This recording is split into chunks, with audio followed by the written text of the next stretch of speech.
Okay, so hello there, guys. We are Kid Size Code, and our website is kidsizecode.com. You can also put a www on front. Doesn't matter. There's our watch tutorials button. And our goal is just to teach a bunch of people, as many people as possible who don't know JavaScript, or may want to relearn it. And you don't need any experience. It doesn't matter if it's your first day on a computer. Your age doesn't matter either. You could be like 8 years old or whatever, or you could be 100 years old. You'd probably still be able to learn it. And all you need is a browser and a keyboard. Phone and tablet also works, but you must have a keyboard. That is very important. In this lesson, we will be showing you the website that we like to use for our JavaScript coding and a tiny bit of HTML. So let's get going. So now in the URL, you can type in jsfiddle.net and you'll get there. Then you can click close real quick, and this is our website that we're going to be using. So first of all, this is HTML, which stands for Hypertext Markup Language. This is CSS, basically just a styling part of the thing. And this is JavaScript, right? And this is where your screen, I guess. It's where everything gets drawn. If I click run, then this is where it is. So let's just start with a little of HTML and what it is. HTML is based off tags like this. Here's the most basic one, which is H1, that stands for header 1. So you're making a header number 1, right?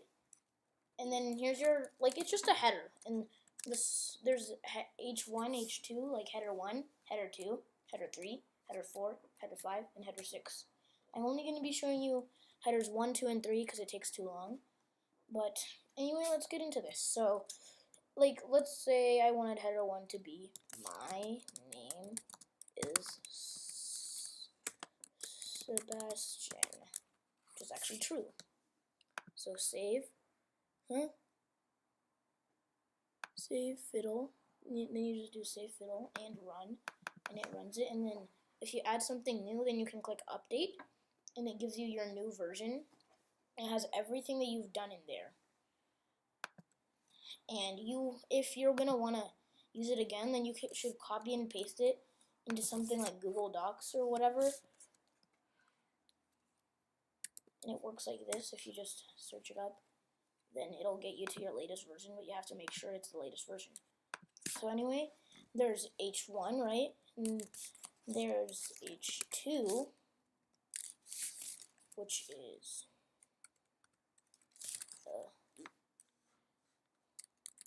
what is yours, let's say, right? Something simple. Update, run. What is yours, right?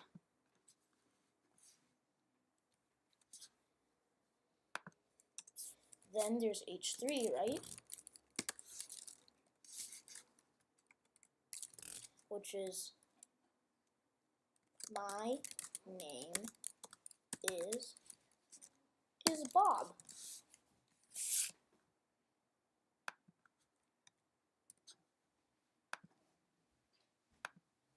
Update fiddle, you always need to do that, right? So these are, as you can see, it gets smaller and smaller as you keep going, and I'm going to fix that error. It's kind of annoying, I never used to do this. And now here's something very important. It's that at the second tag, these are just tags, right? So I'm going to introduce you to another one real quick called button. Like, you have one of, these things that I'm typing in really quickly. It's kind of annoying.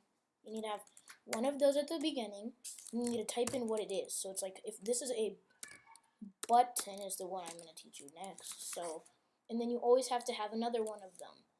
And then this one, it instantly does it. And then, you could, if you just do a button, then it'll make it just like a blank little thing down here, you see?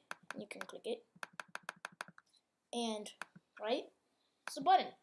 But here's something you need to make sure of: the end is the exact same, but you must have a slash. Oh, I didn't mean to do that, but you have to have these. You have to have one of these before the end of before the first letter of the last tag. Otherwise, it will not work. So then, like, let's say I wanted my button to be A. Update, right? Then run. A. You can click on it. It's pretty fun. Ah, I am going mad. Okay, so let's say you wanted to make another button that says start game. So then you type in button, put your final tag, and it should appear automatically. But if you're using another thing, you can use other text editors. Doesn't matter, but we're using this for this video, right? So anyway, let's make our button say start game. And obviously, without any code or anything in it, it's not going to do anything, right? But now we have our second button, and it's very pressable, as you can see. You can press it. I kind of like pressing buttons, you know. It's not that bad. Okay, let's just keep pressing it for a while. And anyway, our next tag is going to be this one. This is going to introduce you to something pretty different, right? Pretty cool. I think it's pretty cool, at least. It's called input. And for this one, unlike most, as you may think, this is a self-closing tag. Which in self-closing tags means you do your first tag, right? You do it just like any other, but you don't make a second tag, and it won't appear normally. You have to put a slash at the end of self-closing tags. This is very important, otherwise it'll draw two of them. And then if you click update, right, and run, then there's my little text box, I guess. And I'll actually show you right now what will happen if you do it like a normal tag, input, and then slash there, and it should show us incorrect, because it is incorrect. You're not supposed to have two. That's why. Obviously, you can create like 50 text boxes if you wanted to. Like, I'm just going to create a bunch of them right now. And now there should be like 500 text boxes. Yeah, look. A, B, C, O, sorry. Yeah, you see you can just, oh, that spells dab. Okay. Right, and then I'm just going to delete these real quick and update it again so it doesn't save it with these. Because I don't want these. So, anyway, there's a thing that I think is very nice to know, is this. You can make a type. So like this, it means a type. So if you do set type to number, these are attributes, and you have to have these around it. They're called quotes. They're very important in coding. They mean something's a string. And that's a whole different subject, but I think I can teach you right now. A string just means it's text, pretty much. Not much, just text. It just means that the thing doesn't process it as something else, just text. And now if I update it, right, and run, like this. And if you click the down arrow, you can also go into the negatives. Or 0, I'm at 0, I'm going to go down, and I'm in the negatives, right? Anyway, the type is an attribute, and an attribute just for an input, right? And an attribute just lets you make stuff more detailed. So like you can't type any stuff but numbers, because E is technically considered a number. Little math lesson, right? And because that's a type. And there's another type that's called color. That just makes you a random color, right? So update, yes, I want to update. Run. Now I have my little color thing. You can choose the color. This is just a spectrum. It changes the color. And then like here, if I want a This is cyan. I don't think that's true. And then here's my spectrum again, right? And there's like all these different colors. Aqua. And that's another type. And now there's a website that will help you a lot if you're trying to do stuff in JavaScript or any other part of this. It's called, oh wait, it's still there. I have to X out of it. And you have to X out of it. That's pretty surprising, never knew that. Anyway, and the website is called W3 Schools, right? So then you can go to W3 Schools like this.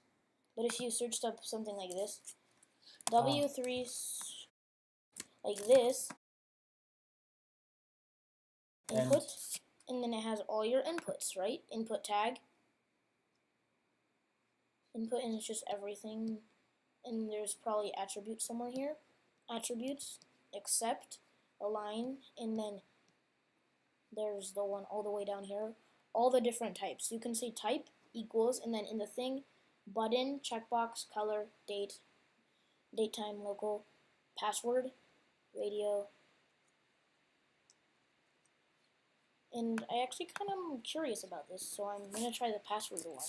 I wonder if that's a password decryptor.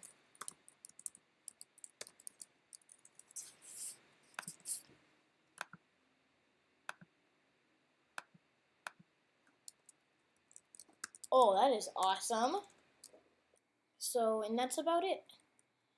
There are definitely more, like P, which is just means, it means like paragraphs or whatever, and it's set to a font, and it's set to a certain font and stuff, but that's not important right now. I think I'll keep it. So, and the final one that we're going to be learning today is Canvas. There are obviously like 50,000 more. Canvas, right? And what you need to do for Canvas is width and height. There's two parameters. There's a third one called ID, but that's not important right now. So let's say width 250. I like to go with 250. And I'm going to show you why you need all these in a second. So height, right? And my height is, let's just make a square of 250 by 2 pixels. And this thing measures it in pixels, so it's like 250 pixels would be about from here all the way to here, right? And here's why you need it. This is where CSS comes in handy, right? So what you can do, pay very important attention to this. I'm not going to start with Canvas. I'll start with something else, like this. If you wanted to make the H1 that says my name is Sebastian a different color, H1, right? And then you do brackets. And then you can do like color, and then you put that thing in a semicolon at the end. Then you can do color like blue, right? Update, run, and then it's all blue. And then here's another cool thing. I don't need this anymore. It's color picker. Color picker just shows you, like, if you wanted, let's say I like shades of lightish bluish turquoise, so I'd go with something like here, or here, maybe. Just try all the way up there. It's a nice blue. I like. Let's go with this one. Let's go with this one. And then you can copy and paste it if you want. On Mac, it's Command C. On thing, it's Command. On any other device, it's Control C, and it's Command V on a Mac to paste. Command C, Control V on any other device to paste. And you want to update it as usual. And for some reason, you don't need to do that anymore. You used to have to run it. You used to have to update it and then run it. But now it updates and it runs. Right? That's my password. Okay, it's not. It's just random gibberish. But, and there's my name in the color, right? And let's say I wanted a reddish color. Let's go with red. Perfect red here. Perfect red. By the way, if you try F00, that's just gonna be pure white. So then I'm just gonna copy and paste this one in, and And here's another one that I'm going to be using a lot is called border. Border, right? So that just makes a border around something. So it's going to be, this time it's going to be around H1. So that is my name is Sebastian. And here's what it's about. So first, you do how thick you want it to be. I like 1 pixel is fine, right? And you have to have px. And this you have to have px after it to make sure that the thing knows it's a pixel. Solid, you can do solid or dotted. I'm going to show you what dotted is in a moment. And then I'm going to choose my selected color, pure red. You can also type in numbers, but it's not, you can also type in words, but it's not as accurate. You can make like very accurate stuff. W3 Schools also has this. If you scroll to the very bottom of the page and you click on color picker, you can find different colors and you can find every shade of it there is. And, well, not every shade, but most of the shades. But anyway, that's not important right now. And now I have my red little background. Now, for the dotted, this is what dotted is. Update. And now it's just a bunch of dots. And here's why I normally like 3 or 5, because 5 is way bigger. And it's easier to see. And then you can see all the dots, it's all dots. And then if I do 5 and solid, then you can see that it's a straight line. Because it's way easier to see like this. Now I have my little thingy in a box, right? And now here's why it's so important. Because now here's why Canvas needs the width and height. And why it's so important. Canvas, right? Canvas, right? And no, that would probably just color it in, but you need